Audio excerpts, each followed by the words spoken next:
guys, it's Amy here and today I bring you my July wrap up. So I read a total of 8 things in July. I'm just going to go and jump straight into them so this video isn't really long for you. As always, I'm going to be going from my lowest star rating to my highest star rating, and firstly we have Rat Queens Volume 3. This is the 3rd volume in this graphic novel series. I was slightly underwhelmed by this one. I really enjoyed Volume 2. This one I just didn't think had that same momentum and I just didn't enjoy it quite as much. I do really enjoy this series, so I will be picking up Volume 4 and I hope it has the same excitement and kind of momentum that Volume 2 had. But yes, so maybe a 2 or 3 star for this one. This one follows the Cline family and we learn very early on that one of their children, Robin, has been found dead. So they don't know whether he was murdered or whether he killed himself somehow, but that's kind of the crux of the story. This book follows Robin's family years and years after he has died, and primarily it concentrates on his younger sister, and she is really interested in why he died, who may have killed him if he was killed, and she's basically trying to investigate that. So although that was the main point of the story and what this young girl was trying to discover, whether her brother was killed or not and who did it, I felt like that part of the story was very much lost through a lot of the book. It just disappeared and was filled in with a lot of unnecessary things that I think just didn't add to the story. It was an enjoyable story, but not one that I would pick up again, and maybe not one that I would recommend to others. I think I would definitely recommend The Secret History over this one. I mean, it doesn't even look that big, but this is like 600 pages or so. Yeah, nearly 600 pages, and the writing is minuscule, so it just took me such a long time to read and I just don't feel like I gained a lot come the end. Next for my 3-star reads is The Girls by Emma Cline. This one, again, I thought was a good story. I did enjoy it. I read it all. It was quite captivating, but I don't think I would read it again. You probably already know what this one is about because it's all over BookTube at the moment, but it follows the story of a woman named Evie Boyd in kind of present day, and she's looking back at her own childhood where she was involved in a cult-like thing with this man named Russell.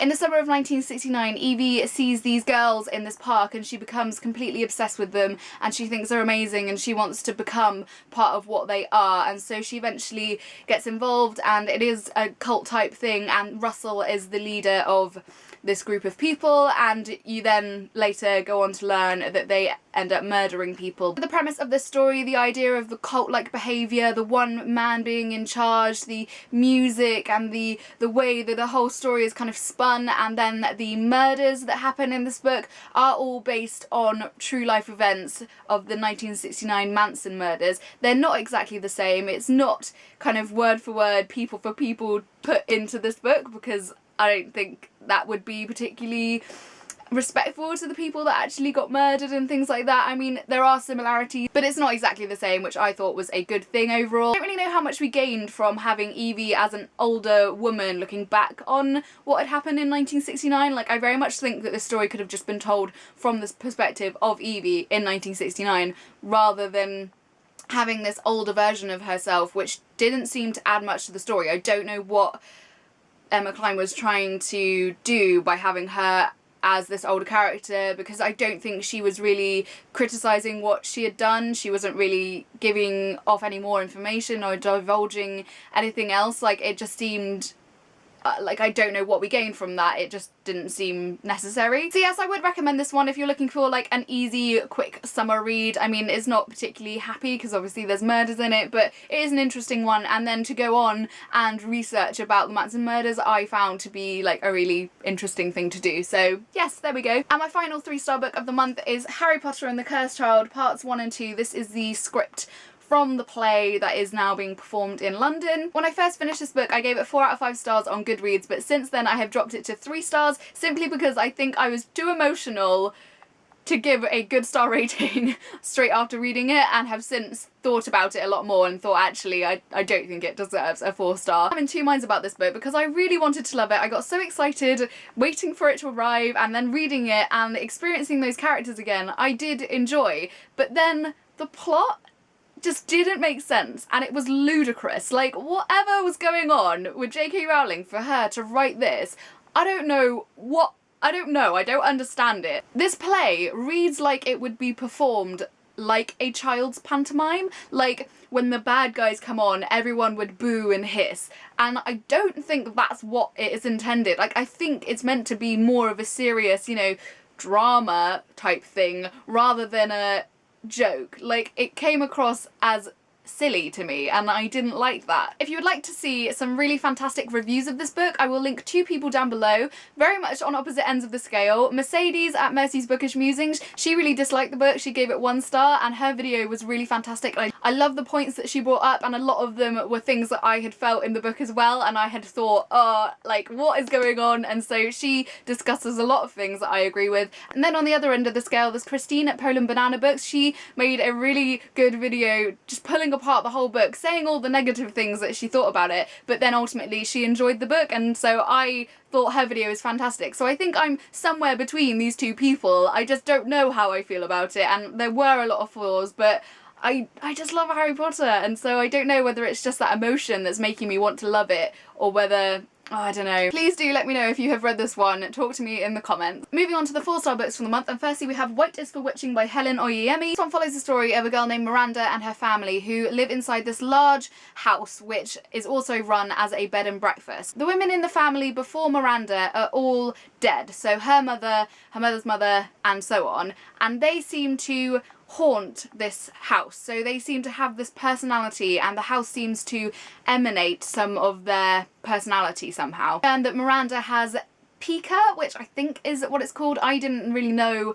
what it was until I read it in this book and I went and looked it up, and it's some sort of eating disorder where you eat things that aren't nutritious to your body. So in this book, Miranda eats chalk and bits of plastic and things. So that is an element of the story, some sort of mental health issue, and her questioning what is going on, and if her mind is okay and if she's going to be better, and what her mum and her mother's mum are trying to tell her through the house somehow. The main element of the story is Miranda going off to university and what she does there and what she discovers about herself and how she kind of grows as a person. What I really loved is that this book reminded me so much of Hangsman by Shirley Jackson, which I didn't enjoy because I didn't understand it. It was like that book was taken and put in this book, but I understood it and I really got what was going on, and I thoroughly enjoyed it. I thought it was a really clever novel. I'm definitely going to pick up some more from this author just because I really enjoyed the writing style, and even though it took me a little while to get into the story, once I understood what was going on and the flow of the writing like clicked with me, it was suddenly like the best thing ever. So I'm really looking forward to seeing what else I can discover from Helen Oyeyemi. Next for my 4 stars is A Room with a View by E.M. Forster. This book was so good. It follows the story of a girl named Lucy Honeychurch, which for one is a brilliant name for a character, and she lives in a place called Windy Corner. I mean, who comes up with these things? It's just brilliant. It's like quintessential, really hilarious British names for things. I love it. At the beginning of this book, Lucy is in Italy. She is with her friend. She is discovering the sights and wanting to kind of educate herself on things, and whilst she is there, a man makes advances on her and shows his interest, and she's not too sure. She holds herself back and she doesn't really know if she's totally interested in this guy.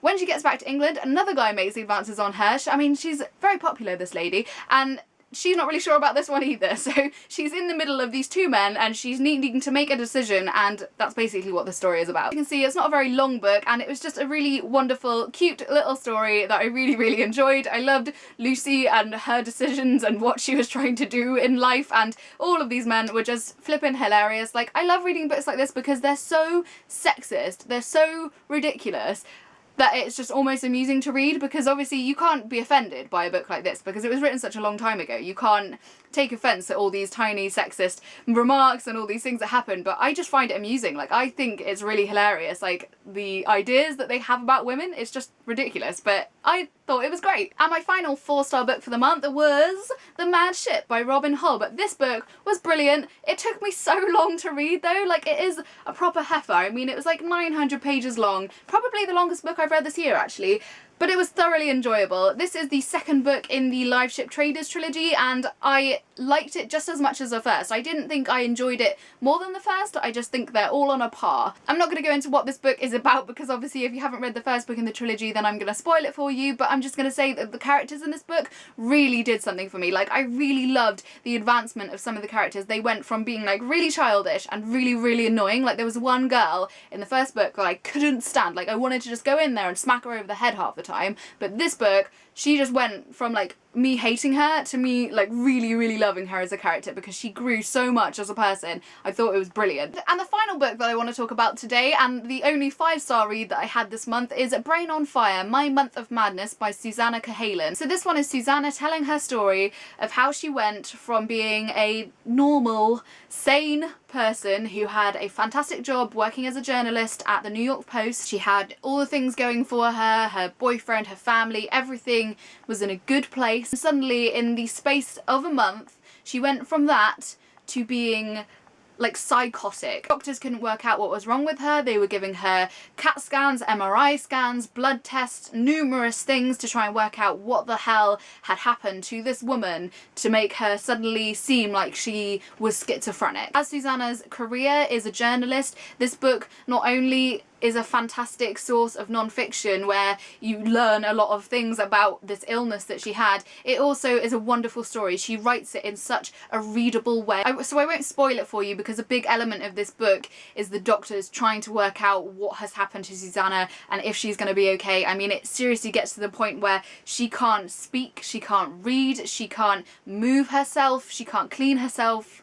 Nothing. She is literally like comatose in a bed in a hospital. Like, she goes through this psychotic like phases where she's having fits and she's attacking people, and she believes like her dad isn't her dad and that he's an imposter and that people are trying to kidnap her and stuff. Like, she goes through these really harrowing stages of psychosis to the stage where she is comatose, where they are literally questioning whether to just send her off into a psych ward to rot and die, essentially. Like, it just, it was mind-blowing. Like, I couldn't believe like that this could happen to someone, and it's happened to numerous people, and this has been diagnosed as a thing in tons of people since her. Honestly, go and read this book. It's not very big and it reads really, really quickly. It's such an intense read because you want to discover what has happened to her, what is wrong with this woman, and I implore you, go and pick it up. It really is a fantastic book. There we are. Those are all the books that I read in July. Do let me know what you've been reading or if you've read any of these books and what you think of them. As always, I will leave links to Facebook, Tumblr, Twitter, everything I've mentioned today down below. I hope you're all having a fantastic day and I will see you soon. Bye! I received a number of books from publishers alongside the books that I've also bought myself, so we'll start with the publishers. Firstly,